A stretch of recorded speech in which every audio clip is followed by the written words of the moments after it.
Welcome to the Recaps channel. In today's video, we'll recap the Voyeurs. Let's get started. A young woman named Pippa is trying on lingerie in a shop.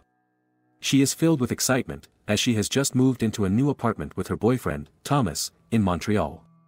Thomas works as a musician, and Pippa is a trainee optometrist. The agent tells them that the landlord does not lease the space to just anyone. The young couple is ecstatic to finally be settling into their new home. After dedicating most of her time to reading in school, Pippa is tempted to experience more rebellion in her life. She asks Thomas that they should only consider children after 4 years of living together. Later that evening, as they are bonding over dinner, they notice flashing lights from an apartment across the street. They notice that they can see a couple from the next building. Pippa is unsure about spying on the couple while Thomas wants to indulge. The couple is getting cozy, and they eventually become intimate. The next day, Pippa heads to work with her friend and colleague, Ari. Pippa tells Ari about the couple across from them who were getting busy for all to see. Ari wonders if they had binoculars to watch the action. Pippa tells her that it would be an invasion of privacy, but Ari feels that watching is harmless. Pippa works hard at her job, and her boss gives her a mini birdhouse that she can hang outside for the birds to feed in.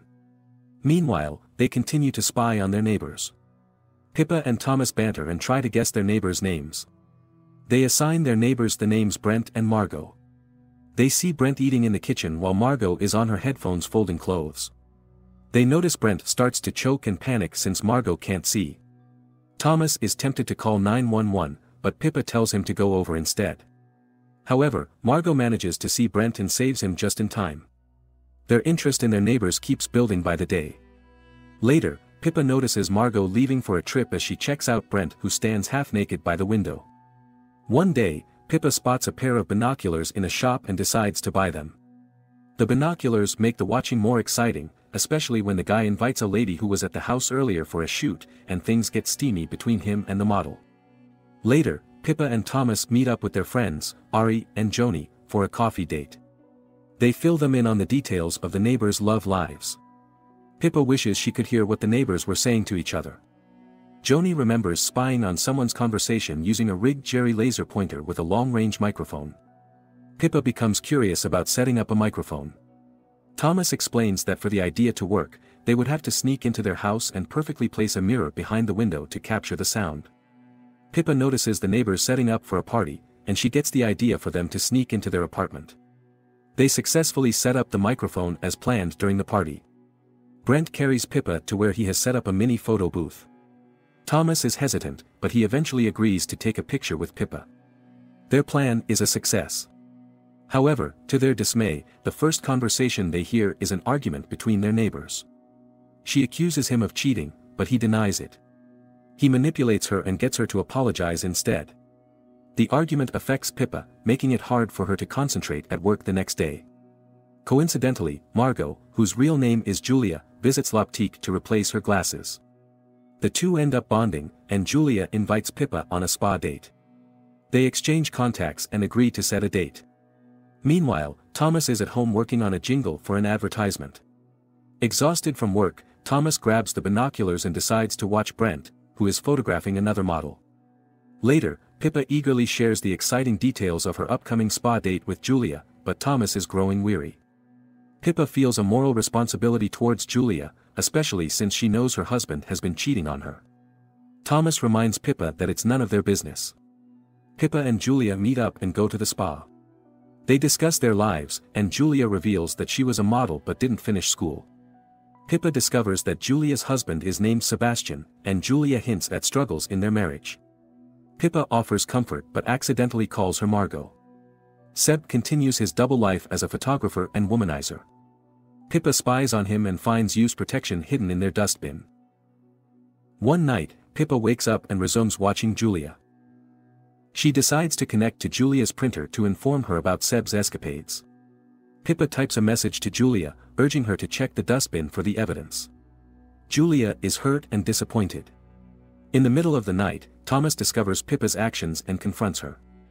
They witness Julia reaching for a knife in the kitchen, seemingly intent on stabbing Seb. Thomas and Pippa argue about involving the police, with Thomas believing Pippa's actions may have instigated a potential murder. However, Julia reconsiders and throws the knife away.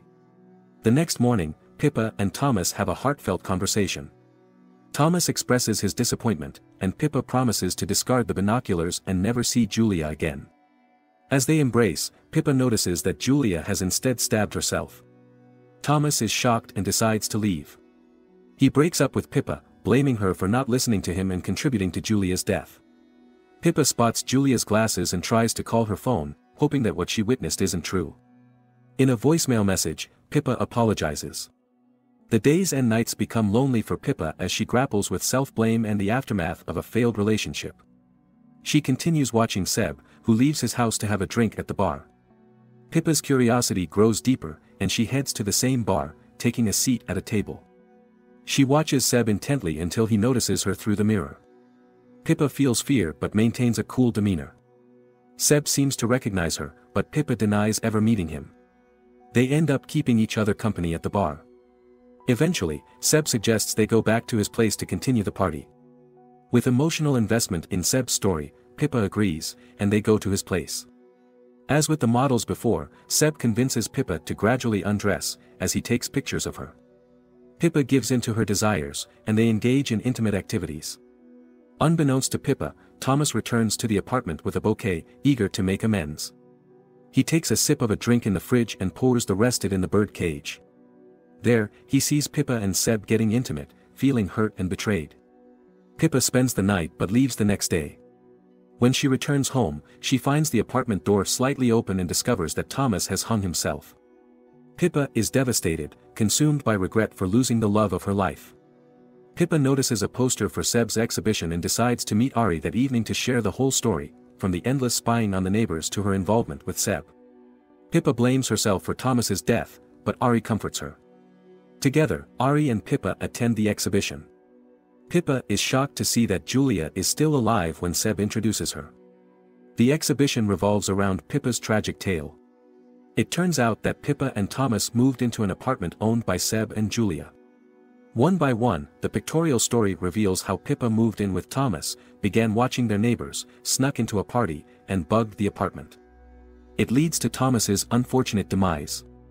Unbeknownst to them, Seb and Julia had been watching Pippa and Thomas all along since they moved in.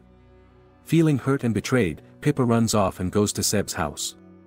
Inside Seb's house, Pippa discovers a door on the ceiling. As she enters, she finds numerous pictures of her and Thomas on the wall, along with computer screens, cameras, and binoculars. Pippa is devastated and destroys all the equipment. Living in the same house is no longer an option, so she decides to move out. She empties the birdhouse, and she notices that several birds have died, leading her to connect the dots. In an interview, Seb and Julia reveal that watching the neighbors is part of their lease contract. Their work is set to premiere worldwide. Julia justifies their actions, but Seb feels guilty for what they have done. When they return home, they find a gift-wrapped bottle of wine on their doorstep, congratulating them. As they drink the wine, Pippa sends a message to their printer, revealing that she knows they killed Thomas. Julia and Seb notice Pippa on the rooftop of a neighboring building. Pippa leads them into L'Optique, her workplace, and deduces that while she was having sex with Seb, Julia poisoned Thomas's drink and staged his suicide. As Julia talks, her words catch in her throat, and she faints. Seb becomes worried and Pippa confesses to spiking their wine and forces him to look at her, promising that it will be the last thing he sees. She subjects them to a LASIK machine, using it to burn their corneas. A new couple moves into Pippa and Thomas's former apartment. They observe Seb and Julia in their apartment, both now blind. True to Pippa's promise, she becomes the last thing they ever see. Pippa watches them from the rooftop before leaving her binoculars behind. Please subscribe, like, comment, and share if you enjoyed the video. See you again here on the Recaps channel.